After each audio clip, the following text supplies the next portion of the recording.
Market का पंचनामा में आप सभी का स्वागत है। आपके साथ मैं हूं वरुण दुबे। और वीकली एक्सपायरी के दिन एक बेहद ही कमज़ोर ट्रेडिंग सेशन जो है वो भारतीय बाजारों में देखने मिला है। और आपको याद होगा कल इसी प्लेटफॉर्म पे हमने ये कहा था कि हाँ शायद थोड़ा बहुत प्रेशर आ सकता है, लेकिन प्रेशर इतना गहरा आएगा ये नहीं पता था। क्योंकि आपको याद होगा हमने आपको पहला लेवल जो बोला था सपोर्ट का वो 10,000 के आसपास था। 10,000 के आसपास सपोर्ट लेना चाहिए था, मार्केट पिछले कुछ दिनों से ले भी रहा था। आज अगर आप सुबह सुबह देखते तो 10,040 के आसपास मार्केट ने सपोर्ट लिया भी था और काफ़ी हद तक मार्केट ने कोशिश की थी कि उस लेवल को डिफेंड करे, लेकिन उस लेवल को मार्केट डिफेंड नहीं कर पाया। और देखिए उसके बाद जो गिरावट आई है वो हमारा अगला लेवल 9,900 के आसपास, इस लेवल पे आसपास आके कहीं ना कहीं मार्केट जो है आज यहाँ रुका है। लेकिन जिस तरह का सेल ऑफ देखने मिला है ना, दरअसल ये थोड़ा मुझे चिंता में डालता है। क्यों?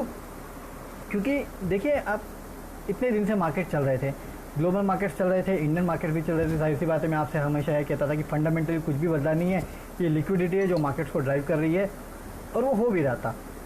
अचानक से कल फेड की पॉलिसी आती है, 2022 तक फेड बोलता है हम 0% पे इंटरेस्ट रेट रखेंगे, और काफ़ी कुछ इकोनॉमिक प्रोजेक्शंस भी उन्होंने दिए और काफ़ी कुछ कहा भी उन्होंने। उसके बाद डाउ जोन्स जो है उसमें अच्छी खासी गिरावट आई।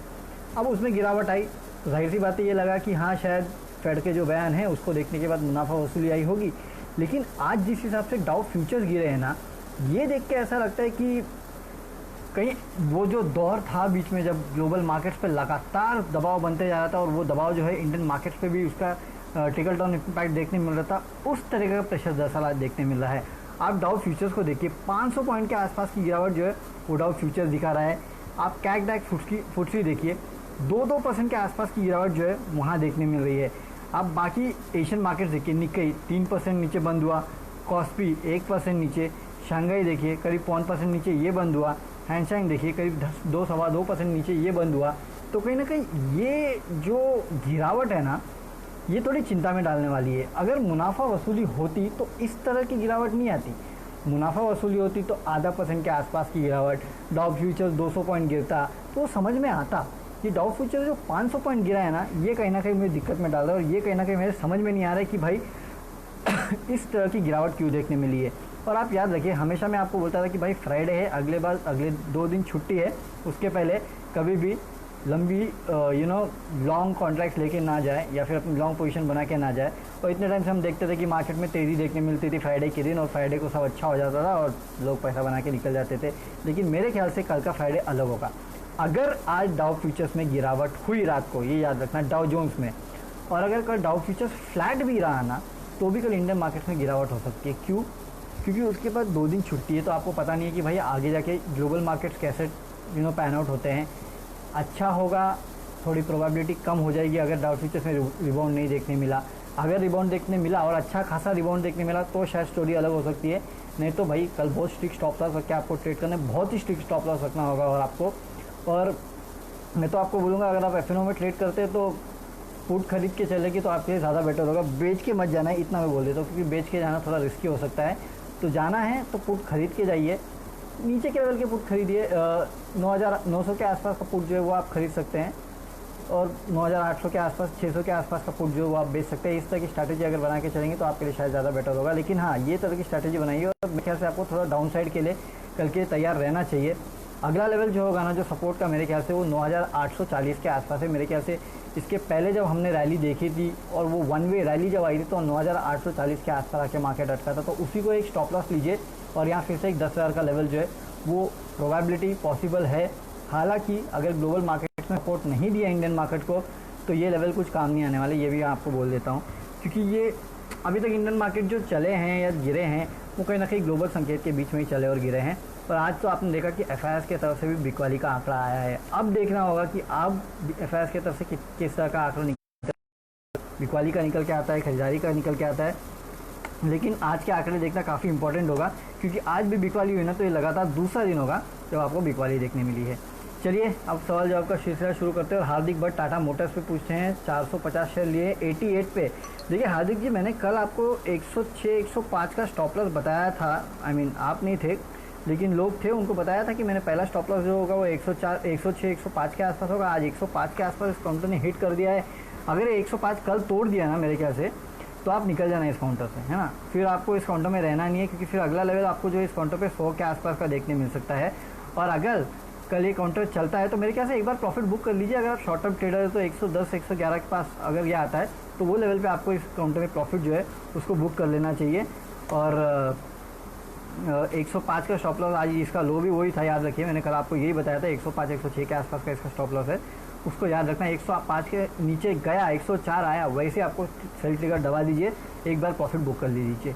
अच्छा, रविंद्र भामरे माइंट्री पे पूछ रहे हैं, माइंट्री 918 919 के आसपास एक काउंटर ट्रेड कर, देखिए फंडामेंटली मुझे ये काउंटर काफ़ी अच्छा लगता है, नो डाउट। हालांकि बीच में काफ़ी सारी स्टोरीज थी इसके ऊपर, एक्विजिशन वाली वो जो भी थी, लेकिन फिलहाल देखिए कितने पे ट्रेड कर रहा है ये, 918 के आसपास ट्रेड कर रहा है। 1000 के ऊपर इस काउंटर का 52 एक हाई जो है वो है। मेरे ख्याल से लॉन्ग टर्म के थोड़ा लंबे अवधि के लिए लेके अगर रुक सकते हैं ना आप, तो मेरे ख्याल से इस काउंटर में आपको पैसा लगाना चाहिए, लेकिन एक साथ पैसा ना लगाइए, थोड़ा थोड़ा करके पैसा लगाइए। फिलहाल अपने पोर्टफोलियो जितना लगाना चाहते थे उसमें से 40% लगा के बैठ जाइए और उसके बाद देखिए कि क्या होता है, और उसके बाद ही आगे की ओर खरीदारी करना। फंडामेंटली मुझे इस काउंटर में कोई खराबी लगती नहीं है, इसके लिए कह रहा हूँ कि आप चाहिए तो अपने पोर्टफोलियो में बिठा के इसको रख सकते हैं। टाटा स्टील पे पूछ रहे हैं भारत कौशिक, देखिए फिलहाल स्टील काउंटर से मेरे ख्याल से आपको दूर रहना चाहिए। क्योंकि अगर ग्लोबली इस तरह की अनसर्टेनिटी हुई ना तो इन काउंटर की बहुत बुरी पिटाई हो सकती है। 300 के आसपास एक काउंटर ट्रेड कर रहा है, मेरे ख्याल से 313 के आसपास एक काउंटर जो है आज बंद हुआ है ना। तो यहाँ अगर आप एक स्टॉप लॉस रखना चाहते हैं और ख़रीदना चाहते हैं तो 300 के लेवल के आसपास का स्टॉप लॉस रखिए और 350 के लिए इस काउंटर को ट्रेड कर सकते हैं, लेकिन आपको थोड़ा समय देना होगा, इतना जल्दी मिलेगा नहीं। जहाँ तक आपकी 341 के आसपास खरीदारी की सलाह आपने ख़रीदा है तो आप भी भैया 300 के आसपास का स्टॉप लॉस रख ही लीजिए। अगर 300 टूटेगा ना तो इस काउंटर में आपको और 20-25 रुपये के आसपास की गिरावट शायद देखने मिल सकती है। हो सकता है कि 280 के आसपास चला जाए ये काउंटर, और फिलहाल जिस तरह का मार्केट का मूड और माहौल है, हो सकता है ये काउंटर टूट जाए। इसके लिए अगर रिबाउंड आता है तो मेरे ख्याल से फिर आपको लेके निकल जाना चाहिए, क्योंकि लॉन्ग टर्म के लिए भी अगर आप लेना चाहेंगे ना तो लॉन्ग टर्म के लिए भी मेरे ख्याल से मेरा इस काउंटर पे 500 रुपये के आसपास का टारगेट होगा, 150 रुपये के आसपास की तेज़ी इस काउंटर में शायद आपको लॉन्ग टर्म में देखने मिल सकती है। और 150 रुपये के आसपास की तेज़ी मतलब ठीक है, मतलब लॉन्ग टर्म के लिए अगर रखना तो, लेकिन क्योंकि आपकी बाइंग 340 में इसके बोलो, इतना लॉन्ग टर्म के लिए भी मत रखिए। हाँ, नो डाउट आप 300 के आसपास का स्टॉप लॉस रखिए, 340 के आसपास आएगा तो एक बार निकल जाइए। उसके बाद देखते हैं इस काउंटर में क्या करना है। मुझे शॉर्ट टर्म में इस काउंटर में थोड़ी दिक्कत दिख रही है, क्योंकि ग्लोबली हो सकता है कि अगर सेल ऑफ आए तो इस काउंटर की जम के पिटाई होगी, क्योंकि वैसे काउंटर्स है जिनकी पिटाई होती है इसके लिए, तो ये याद रखिएगा। हालांकि अगर मुझे कोई बोलेगा स्टील सेक्टर में 2 बेट लेने के लिए तो मेरे पास JSW स्टील और टाटा स्टील के अलावा कुछ है नहीं, लेकिन हाँ संभाल के ट्रेड कीजिएगा। टाटा कंज्यूमर्स, सुनील कुमार सिंह पूछे हैं टाटा कंज्यूमर्स में क्या, ओके फंडामेंटली स्टोरी थोड़ी ख़राब हो चुकी है। हालांकि फिर देखिए 380 के आसपास एक काउंटर ट्रेड कर 375 के आसपास। लॉन्ग टर्म लेना चाहते हैं तो भी रुक जाइए, शॉर्ट टर्म लेना चाहते हैं तो ले सकते हैं। 25 रुपये के आसपास का आपको अगर इस काउंटर में मुनाफे के लिए 400 के आसपास के ट्रेड के लिए ले सकते हैं आप इस काउंटर को, और यहाँ से अगर आपको 350 के आसपास का स्टॉप लॉस रख सकते हैं। तो रिस्क रिवॉर्ड ऐसे ही हो गया, 25 रुपये ऊपर 25 रुपये नीचे, इस तरह का ट्रेड है ये। लॉन्ग टर्म के लिए ये लेवल अच्छा नहीं है, क्योंकि 380 के आसपास ट्रेड हो रहा है। मेरे ख्याल से थोड़ा बहुत कूल ऑफ होगा ना तब शायद इसमें खरीदारी के अच्छे मौके मिलेंगे, क्योंकि 52 हाई देखिए 408 के आसपास तो इस कंपनी का 52 हाई है। स्टोरी अच्छी है, लेकिन याद रखिए इस कंपनी ने जो टाटा केमिकल्स के साथ अमालगमेशन किया था, उनका धंधा खरीदा था, उसके बाद काफ़ी सारे प्लान्स थे। हालांकि ये प्लान ज़रूर डिफर होंगे, ये तो मुझे नो डाउट है। कंपनी अच्छी है, प्लान्स डिफर होंगे, उसके वजह से थोड़ा शायद कंपनी का जो पी आपको महंगा लगेगा, क्योंकि ग्रोथ रेट कम हो जाएगी। लेकिन हाँ, काउंटर अच्छा है, आगे जाके FMCG में ये भी एक जाइंट बनेगा नो डाउट, और उसको आप समय लगेगा। जो 1 साल में होने वाला था वो शायद अब 3 साल में होगा। इसके लिए तो थोड़ा वेट एंड वॉच के मूड में रहिए। थोड़ा नीचे आएगा ना तो शायद खरीदारी के आपको इस काउंटर में अच्छे मौके होंगे। सर आइडिया में कुछ बताएं, चंद्रशेखर गुप्ता पूछे। देखिए आइडिया में मैं इस प्लेटफॉर्म पे लगातार आपको बताते गया हूँ कि आइडिया जैसे स्टॉक से तो आपको दूर रहना है, दूर रहना है, दूर रहना है। ये काउंटर लगातार चलते गया था, और तब आप लोग मुझे पूछ रहे थे कि रोज़ चलता है क्या करें, रोज़ चलता है क्या करें। मैंने तब भी आपसे कहा था कि दूर रहिए। अब जो AGR का मामला निकल के आया है, उसमें सुप्रीम कोर्ट ने कहा है कि आप ठीक है, आप प्लान बताइए किस तरह से आप पेमेंट करेंगे। आप समझिए ये कंपनी प्लान भी बता पाएगी क्या, मुझे डाउट है, और वो प्लान कितना रिलायबल होगा वो भी मुझे डाउट है। क्यों, मैं ऐसा नहीं कह रहा हूँ कि वोडाफोन आइडिया ख़राब कंपनी नहीं, ये one of the best companies थी, लेकिन आज के टाइम पे जो रिलायंस और भारतीय एयरटेल डोमिनेट कर रहे हैं ना इस पूरे सेक्टर को, मुझे वोडाफोन आइडिया के कैश फ्लो पे ही संदेह है कि ये उतना कैश फ्लो जनरेट कर पाएंगे कि नहीं, क्योंकि ये एक टेक्नोलॉजी प्लेटफॉर्म है, उस टेक्नोलॉजी में लगातार आपको निवेश करना है, ये आपको याद रखना है। अभी तो अगर 5G का ऑप्शन, समझिए 5G का अगर ऑप्शन निकल के आ गया, सरकार ने कर दिया, तो भारती और रिलायंस तो खरीद लेंगे, वोडाफोन कहाँ से खरीदेगा वोडाफोन आइडिया? तो एक बहुत बड़ा क्वेश्चन मार्क है इस कंपनी पे। अगर इन्होंने प्लान सबमिट कर भी दिया ना कि भाई ऐसा ऐसा पेमेंट करेंगे, मुझे नहीं पता सुप्रीम कोर्ट कितना मानेगी और मुझे नहीं पता ये कर पाएंगे कि नहीं कर पाएंगे। At any rice Vodafone idea पे मेरा सेल का कॉल है। फंडामेंटली मैं इस कंपनी को बिल्कुल सपोर्ट नहीं करता। अगर इस सेक्टर में और इस सेक्टर के हालात अगर सुधरेंगे तो सबसे पहले रिलायंस और भारती एयरटेल के सुधरेंगे। इसके लिए अगर आपको पैसा लगाना है तो उस काउंटर में लगाइए। अच्छा, राहुल अनुरागी SBI लाइफ पे पूछे कि SBI लाइफ में क्या करना चाहिए। मेरे ख्याल से SBI लाइफ की कुछ खबर भी आ रही थी कि इसमें SBI शायद अपना स्टेक जो है वो बेच सकता है। हालांकि किस लेवल पे स्टेक बेचेगा ये तो पता नहीं, लेकिन हाँ स्टेक बेचने की खबरें आई थी।